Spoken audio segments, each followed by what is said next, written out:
ಚಿಕ್ಕಮಗಳೂರಿನಲ್ಲಿ Saint Mary's ಶಾಲೆ ಪ್ರಾರಂಭ ಆಗಿ ಸುಮಾರು 25 ವರ್ಷ ಆಗಿದೆ. ಅಂದಾಜು 25 ವರ್ಷದಿಂದ ಈ ಶಾಲೆ ತುಂಬಾ ಚೆನ್ನಾಗಿ ಚಿಕ್ಕಮಗಳೂರಿನ ಪೋಷಕರಿಗೆ ಅವರ ಮಕ್ಕಳಿಗೆ ಒಳ್ಳೆಯ ವಿದ್ಯಾಭ್ಯಾಸವನ್ನ ಕೊಡೋದ್ರ ಜೊತೆ ಗುಣಮಟ್ಟದ ವಿದ್ಯಾಭ್ಯಾಸವನ್ನ ಕೊಡ್ತಾ ಇದ್ದಾರೆ.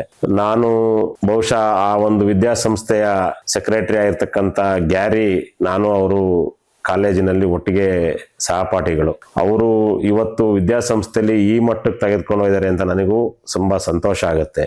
ನಾವು ಹೇಗೆ ರಾಜಕೀಯದಲ್ಲಿ ಉನ್ನತ ಸ್ಥಾನಕ್ಕೆ ಹೋಗಿದೀವೋ ಅವರು ನಮ್ಮಂಗೆ ಸಾಮಾನ್ಯ ಕುಟುಂಬದಲ್ಲಿ ಹುಟ್ಟಿ ಇವತ್ತೊಂದು ವಿದ್ಯಾಸಂಸ್ಥೆನ ಬೃಹದಾಕಾರವಾಗಿ ಕಟ್ಟಿ ಬೆಳೆಸ್ತಾ ಇದ್ದಾರೆ.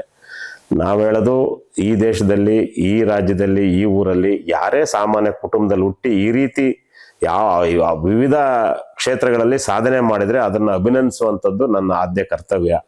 ಆ ನಿಟ್ಟಿನಲ್ಲಿ ಈ ಒಂದು ವಿದ್ಯಾಸಂಸ್ಥೆ ಕಳೆದ 25 ವರ್ಷಗಳಿಂದ ತುಂಬಾ ಚೆನ್ನಾಗಿ ಚಿಕ್ಕಮಗಳೂರಲ್ಲಿ ನಡ್ಕೊಂಡ್ ಬಂದಿದೆ.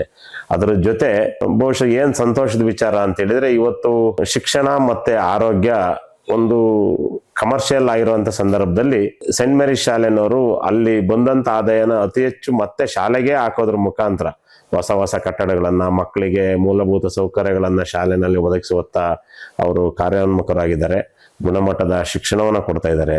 ನಮ್ಮ ಕುಟುಂಬದ 4 ಮಕ್ಕಳು ಅದೇ ಶಾಲೆನಲ್ಲಿ 2004ನೇ ಇಸ್ವಿಯಿಂದ ಇಲ್ಲಿವರೆಗೂ ನಮ್ಮ ಕುಟುಂಬದ 4 ಮಕ್ಕಳು ನರ್ಸರಿಯಿಂದ ಹಿಡಿದು ಸೆಕೆಂಡ್ PUC ವರೆಗೂ ಅದೇ ಶಾಲೆನಲ್ಲಿ ಓದಿದ್ದಾರೆ. ನಾನು ಅವರಿಗೆ ಮತ್ತೊಮ್ಮೆ ಏನ್ ಹೇಳ್ತೀನಿ ಅಂದ್ರೆ, ಚಿಕ್ಕಮಗಳೂರದ ನಾಗರಿಕರಿಗೆ ಇನ್ನೂ ಗುಣಮಟ್ಟದ ಶಿಕ್ಷಣವನ್ನ ಅವರು ಕೊಡುವ ಶಕ್ತಿ ಮತ್ತೆ ಅವರು ಒಳ್ಳೆಯ ವಿದ್ಯಾಸಂಸ್ಥೆ ಕಟ್ಟಿ ಬೆಳೆಸುವ ಶಕ್ತಿಯನ್ನ ಪರಮಾತ್ಮ ನೀಡ್ಲಿ ಅಂತ ಹೇಳಿ, ಬಹುಶಃ ಸರಳ ವ್ಯಕ್ತಿತ್ವದ ಗ್ಯಾರಿ ಮತ್ತೆ ಅವರ ಕುಟುಂಬ, ಅವರ ಮಗ, ಅವ್ರ ತಮ್ಮ, ಇಡೀ ಕುಟುಂಬವೇ ಶಿಕ್ಷಣ ಸಂಸ್ಥೆಗೆ ಜೋಡಿಸ್ಕೊಂಡಿದ್ದಾರೆ. ಅವರಿಗೂ ಶುಭವನ್ನ ಕೋರ್ತೇನೆ. ಆ ಶಾಲೆನಲ್ಲಿ ಓದ್ತಾ ಇರ್ತಕ್ಕಂಥ ಏನು ನರ್ಸರಿಯಿಂದ ಸೆಕೆಂಡ್ PUC ವರೆಗೂ ಓದ್ತಾ ಇದ್ದಾರೆ ಮಕ್ಕಳು, ಅವರ ಭವಿಷ್ಯನೂ ಉಜ್ವಲವಾಗಿರ್ಲಿ ಅಂತೇಳಿ ನಾನು ಈ ಸಂದರ್ಭದಲ್ಲಿ ಶುಭ ಹಾರೈಸ್ತೇನೆ. ನಮಸ್ಕಾರ. ಸೊ ಇಷ್ಟುವರೆಗೂ ನಾವು ನಿಮ್ಮ ಸಂದರ್ಶನವನ್ನ ಕೇಳ್ತಾ ಬಂದ್ವಿ. ನಮ್ಮ ಸೆಕೆಂಡ್ ಸೆಗ್ಮೆಂಟ್ 1 ವರ್ಡ್ 1 ಥಾಟ್, ಈ ಒಂದು ಸೆಗ್ಮೆಂಟ್ ರ್ಯಾಪಿಡ್ ಫೈರ್ ತರ ಒಂದೆರಡು ಪದಗಳನ್ನು ಕೇಳ್ತೀನಿ, ನಿಮ್ ತಲೆಯಲ್ಲಿ ಏನ್ ಥಾಟ್ ಬರುತ್ತೆ ಅಂತ ಹೇಳ್ಬೋದು. ಹಾಗಿದ್ರೆ ರೆಡಿನಾ? Rapid fire 1 word 1 thought.